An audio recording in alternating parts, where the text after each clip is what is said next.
Afa sajlate phlaktani munggai amen. Tini जों first Sunday Advent habi dongo first Sunday ni. Tini ni gotama kahamo जों khanawo. Kok bokrok asal bofro haino abo kebo saimania. जों jotono srai srai ke जों khanawo. Mathai 24 ni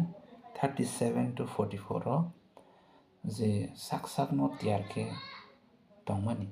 ba bahai ke ma tongnai tini ni kothoma kahamni bisingtwi जों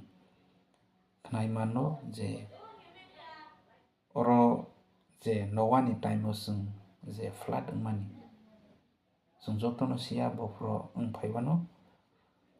ke bohai kheno जों sak no tiyar ke ma tongnai जों chini no sikok bofro haphaibano जों jotono sia hain bangui जों sak no tiyar ke tonglaibano je subai Jisu second coming omono जों sak no tiyar ke chini hamjakmani chini surimani bisingtwi sak no tiyar tabukni simi जों khlailaibano je chini no bofro kaham hamya chaya tei subai Jisu ni samani bisingtwi jotono जों kaham khwrwng khe naisinglaibano tei subai Jisu achaimani sano जों jotono naisingwi tonglaibo hain bangui sak no tiyar khlailaibano je subai Jisu achaimano जों tiyar khe kha bai khukbai kha kuphur bai khe जों tonglainai ke tini ni gothoma kahamni bisingtwi जों teibo saimannai je जों tiyar khe tonglainai chini